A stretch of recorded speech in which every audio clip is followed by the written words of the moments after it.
வணக்கம் நண்பர்களே. அம்மா இந்த வச்சு வரக்கூடிய அம்மா இந்த வச்சு வீடியோ சேனலில் இந்த வீடியோ நம்ம என்ன பார்க்க போகிறோம்னா, நம்ம அன்றாட சமையல் பயன்படுத்தக்கூடிய ஒரு பொருளை தான் பார்க்க போகிறோம். அது என்ன பொருள்னு பார்க்கறதுக்கு முன்னாடி இந்த வீடியோ உங்களுக்கு பிடிச்சிருந்தால் லைக் பண்ணுங்கள், ஷேர் பண்ணுங்கள், கமெண்ட் பண்ணுங்கள். நம்ம சேனல் மறக்காமல் சப்ஸ்கிரைப் செய்து கொண்டு ஃபாலோ பண்ண முன்னாடியே வீடியோ ஸ்கிப் பண்ணாமல் பாருங்கள். வாங்க வீடியோக்குள்ளே போகலாம் நண்பர்களே.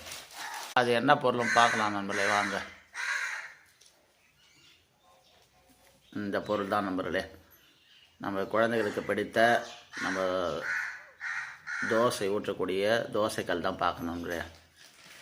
என்னதான் நம்ம நான்ஸ்டிக்கில் தோசை ஊற்றினாலும் அது சுவையாக இருக்குது நம்மளே. இது மாதிரி இந்தோனியத்தில் ஊற்றினா கண்டிப்பாக அதோடய சுவை இன்னும் கூடுதலாக தூக்கி கொடுக்கும் நண்பர்களே.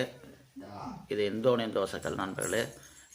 இது என்ன விலை இருக்குன்னு சொல்லிட்டு கண்டிப்பாக கமெண்ட்டில் சொல்லுங்கள் நம்மளே. இந்த தோசைக்கல் உங்களுக்கு பிடிச்சிருந்தா கமெண்ட்டில் சொல்லுங்கள் நண்பர்களே. நன்றி, வணக்கம். மேலும் நல்ல வீடியோவில் பார்ப்போம். இதோட விலை